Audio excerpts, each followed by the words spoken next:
Sejam muito bem-vindos. Hoje eu vou falar sobre um tema, dois temas, né? Eles estão correlacionados. A gente vai falar sobre esse vazio existencial, que é um problema muito comum nos dias de hoje, e como esse vazio ele está relacionado com a nossa busca espiritual. Então, primeira coisa, vamos começar esclarecendo o que é esse vazio, né? Esse vazio ele tem vários disfarces. Às vezes ele é aquela melancolia, aquela tristeza sutil que bate na gente naquele fim de tarde, nos domingos, sabe? Quando existe um silêncio dentro da gente que ele fala mais alto do que qualquer distração, qualquer filme, qualquer série, qualquer videogame.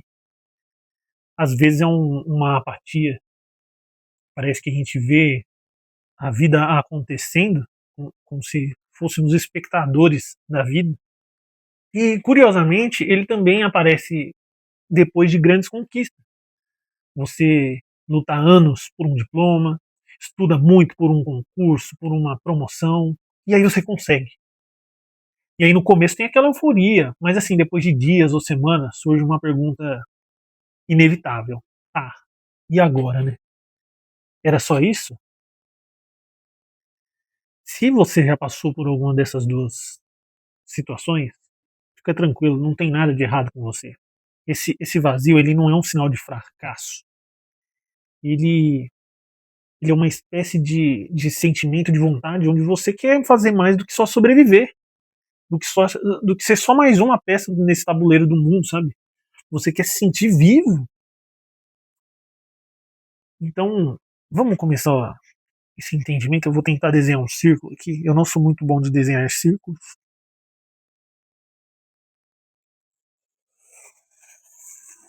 Tô, tô impressionado.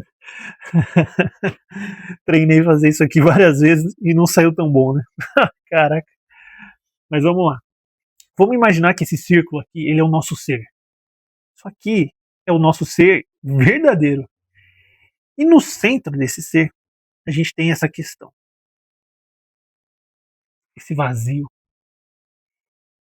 Um dos problemas da nossa sociedade atualmente é que nossa cultura, nossa sociedade, nossos professores, eles não vão saber lidar com esse espaço vazio aqui dentro, esse vazio. Muito pelo contrário, a gente vai se deparar várias vezes com ensinamentos que vão indicar que a gente tem que temer, ter medo disso aqui. Não, quando isso aqui aparecer, preencha. Encha isso o mais rápido possível. Pega aqui, vai fazer o que você gosta, vai fazer o que você. Calma, calma. É assim que a gente que começa esse processo já de forma equivocada. A gente quer preencher esse vazio de fora para dentro, com mais sucesso, com mais reconhecimento, com mais dinheiro. Mas assim, no final das contas, tudo isso é só fugir do que verdadeiramente é você. E quando eu digo você, você é algo que já existia antes do seu corpo nascer e você é algo que vai continuar existindo depois do seu corpo morrer. Então, isso, buscar esses alívios externos para esse vazio dentro de você, é só fugir do que verdadeiramente é você. A gente busca em relacionamentos, né, tanto de amizade quanto de namoros, casamentos, a gente busca uma salvação, a gente espera que a outra pessoa nos traga plenitude, que é uma falta, uma plenitude, uma paz dentro da gente, e a gente quer que o outro traga isso pra gente. Você que está vendo isso aqui, presta atenção. Esse peso é impossível de ser carregado por outra pessoa. Chega a ser uma covardia e um egoísmo gigante você colocar esse peso sobre os ombros de outra pessoa. E além disso, a gente vai ter também as distrações do mundo moderno. Séries, redes sociais, filmes, jogo de futebol, consumo. Tudo isso aí funciona como se fosse uma espécie de é, fast food, né? Um fast food espiritual. Espiritual não é material? Não, é espiritual. É uma satisfação imediata, mas ela não sustenta o seu espírito. Você vai se sentir feliz naquele momento que você está ali com essas paixões mundanas, esses vícios mundanos, eles vão ali momentaneamente te fazer sentir bem, mas assim, não vai. Então, várias coisas externas a você vem aqui, ó. Redes sociais,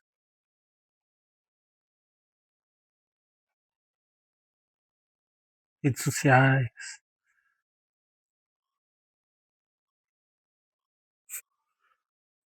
gula,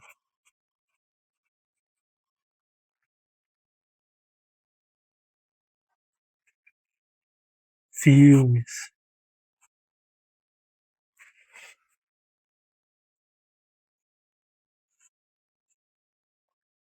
festas.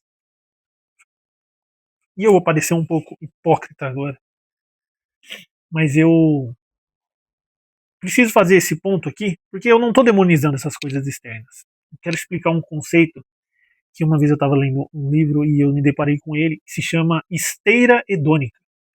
Esse é um conceito da psicologia que ele vai ensinar que o ser humano, quando ele conquista algo, ele fica feliz por um tempo. E logo depois aquilo vai virar o seu normal, vai virar a rotina e esse vazio aqui ele vai voltar.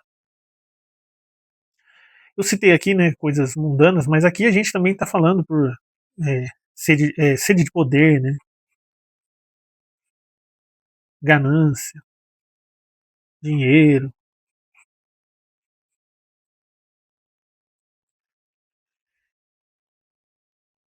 E, cara, todo o problema que a gente tem, ele, problemas mundanos, eles normalmente existem porque a gente não sabe permanecer em silêncio num quarto, olhando para dentro da gente. Chega um momento de cansaço na nossa vida, que é um momento que a gente simplesmente para de correr. E a gente para de correr atrás dessas coisas aqui. E a gente tem que criar uma coragem de sentar e observar isso aqui. Ó. A gente tem que observar esse vazio. E é aqui que o tema do vazio existencial vai se entrelaçar com o caminho da busca espiritual. Porque nesse momento em que você deixa de querer preencher esse vazio com essas coisas externas, e você passa a observar esse vazio dentro de você, esse é o ponto onde a verdadeira busca espiritual vai começar. Não é mais para fora, é para dentro. Então, quando você deixa de fazer essa busca externa, querer alimentar isso externamente e começa a confrontar esse ponto vazio, perguntas começam a surgir. Quando a pergunta deixa de ser o que eu posso obter do mundo para satisfazer o meu prazer e preencher esse vazio dentro de mim, e a pergunta passa a ser, por exemplo, quem sou eu? Essa pergunta é essencial. Mas assim, quem sou eu sem minha profissão, sem os meus hobbies, sem o meu papel social, sem os meus rótulos, sem o meu nome, sem o meu CPF, sem o meu RG? E assim, qual que é a minha conexão com tudo isso que eu experiencio, né? Eu sou só um acidente biológico? Sou um acaso do universo? Ou eu faço parte de uma teia maior, né? Algo interligado com algo que a gente talvez não tenha nem capacidade de compreender de forma clara. Buscar isso aqui e essas respostas não é intelectual. Você não vai digitar no Google e vai aprender. É vivencial. Imagine que eu pegue uma laranja e eu chego para você que nunca comeu uma laranja e falo assim: olha, isso aqui é uma laranja. Ela tem essa casca aqui. Ela pode ser doce, ela pode ser azeda, ela pode ter sementes, pode não ter semente. Eu posso mastigar ela, mas eu também posso fazer suco com ela. Ela é meio ácida, meio cítrica. Mas no final das contas, toda essa teoria não basta. A única coisa que vai fazer você entender o que é uma laranja é você comer e experienciar a laranja. A mesma coisa se trata disso que a gente está conversando. Existem algumas ferramentas que a gente pode usar para conseguir chegar a essas perguntas e talvez buscar essas respostas. A gente vai ter a meditação,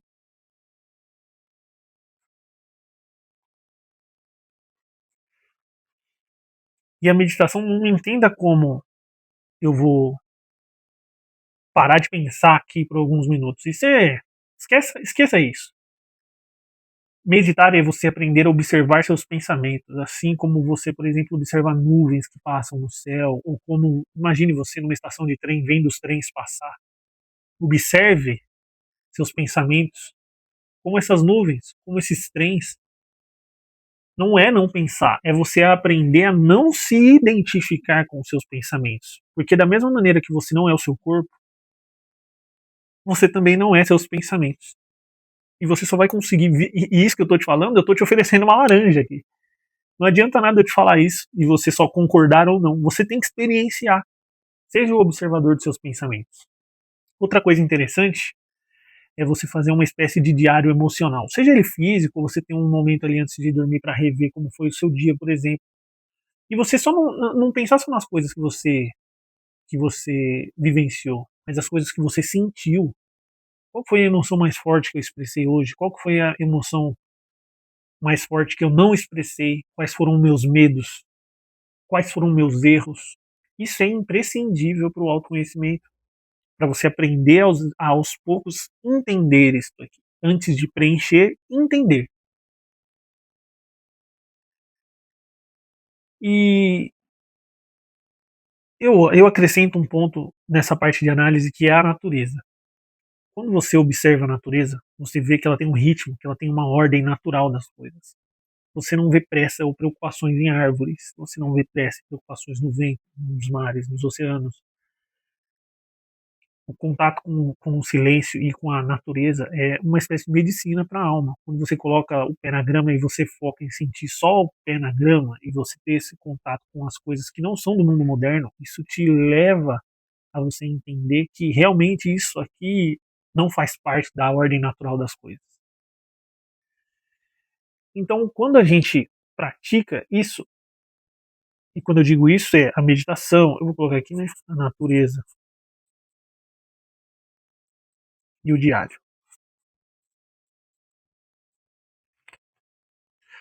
Quando você pratica isso, algo vai começar a acontecer. Essa pergunta aqui, esse vazio, ele não vai desaparecer. Mas parece que dentro dele começa a nascer alguma coisa.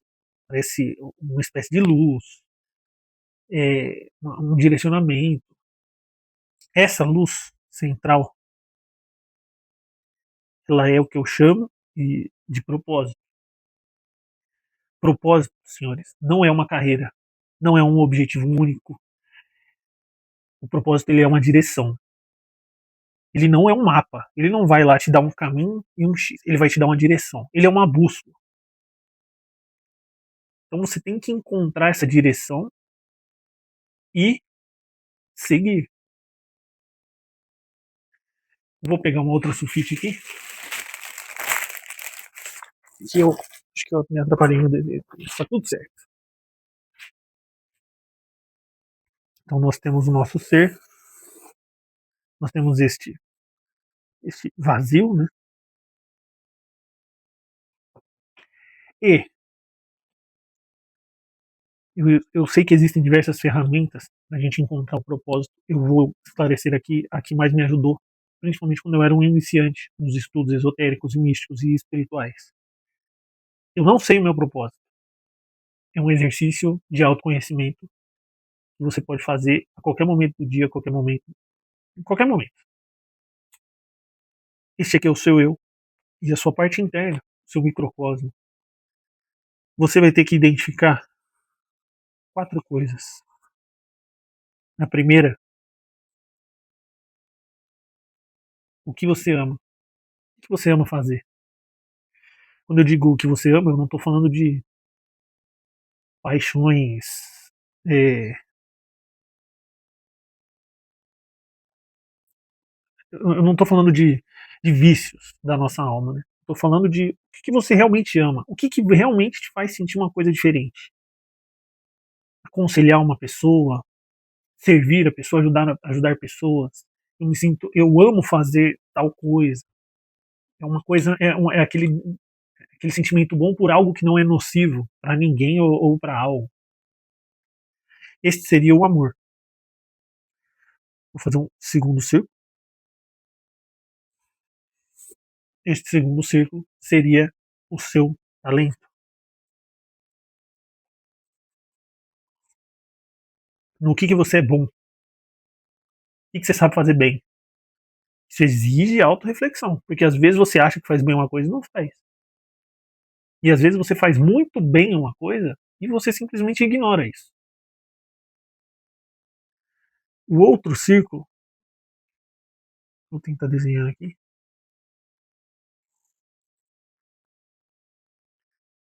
vai ser a parte de serviço.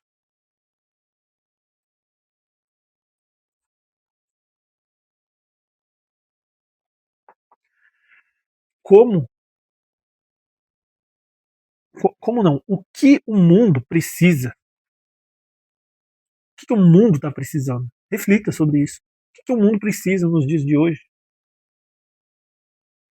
Esses são 3 pilares para você começar a identificar o que é o seu propósito.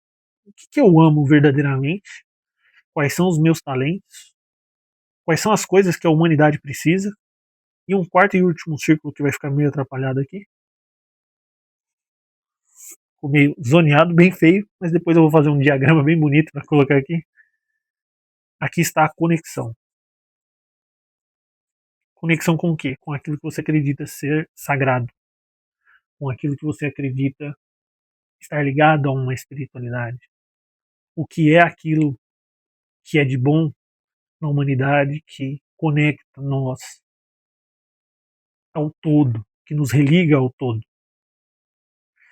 Então, se depois de você identificar as coisas que você ama, seus talentos, como isso pode ajudar a humanidade, e estabelecer uma conexão entre todos esses arquétipos aqui com o sagrado, no centro de tudo isso, essa interseção aqui, ó, essa interseção é o seu propósito.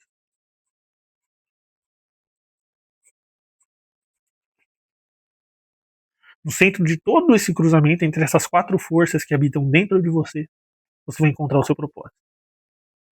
Esse vazio existencial, ele só vai ser preenchido quando você começar o seu trabalho interno em prol do seu propósito.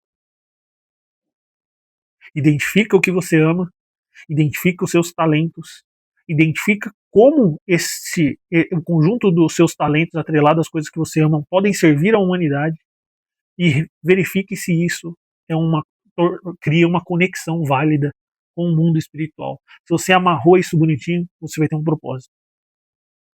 Aquela criança inocente que cresce e tem um sentimento de ajudar o próximo, não, eu quero curar pessoas. Ela tem um sentimento de querer ajudar o próximo de alguma maneira. Ah, mas eu quero ser médico. Poxa, ela tem uma ideia, né? Tem um amor ali, um desejo de querer curar as pessoas. Aí essa mesma pessoa, anos depois no ensino médio, ela descobre, por exemplo, que ela tem um talento natural para biologia, química, tem uma certa facilidade em estudar. E naturalmente ela enxerga que ela pode ser médico, pode ser um médico. E como o serviço desse médico pode ajudar a humanidade? Porque ser médico não basta. Você tem que ser um bom médico, tratar com dignidade os seus pacientes. Eventualmente você vai ajudar e não vai cobrar nada. Às vezes vai até gastar dinheiro. Você está servindo a humanidade. Isso que está sendo feito tem conexão com o sagrado? Tem, a gente consegue perceber. Então, este indivíduo encontrou um propósito. Encontrou o propósito dele. Logo, este vazio começará a ser preenchido e ele começará a sentir o que é a sensação de paz e de plenitude. Então, quando a gente vive aqui dentro, esse vazio ele deixa de ser um buraco assustador. Ele se transforma no espaço sagrado de onde nasce luz dentro de você. E aí você deixa de dar tanta importância em preencher esse vazio com as coisas aqui de fora. Você não vai deixar de viver essas coisas aqui fora. Você vai continuar vendo seus filmes, vendo seus jogos, eventualmente jogando videogame, comendo fora. Não tem nenhum problema nisso. Por quê? Porque você não está usando essas coisas externas para preencher isto aqui dentro de você. Então, quando isso aqui deixa de ser um buraco assustador, ele se transforma nesse ponto maravilhoso, onde emana a luz. Conheço algumas pessoas que sentem isso, seguem o seu propósito. E isso é verdadeiramente você tornar o que verdadeiramente você é. Você é uma inteligência que já existia antes do seu corpo nascer, que vai continuar existindo após o seu corpo morrer, e que encarnou na Terra com um propósito. Qual que é o seu propósito? Medite um pouco sobre isso e talvez você arranje uma bússola, não um mapa. Se esse caminho aqui ele ressoa com você, eu acho que a minha mensagem final ela é simples. Não tenha medo disso aqui. Não tenha medo desse vazio. Não fuja dele. Não ignore. Acolha ele. Olhe ele de frente para frente. Ele não é um sinal de erro, de ter alguma coisa errada dentro de você. Ele é sinal de que você está pronto para viver de uma forma mais autêntica, mais espiritual. Pronto para você se levar de volta para casa. Queria agradecer a todo mundo que assistiu até aqui. Espero que você tenha gostado da aula. Desculpa novamente pela minha rinite atacada. O incenso não está me ajudando. E muito obrigado. Valeu.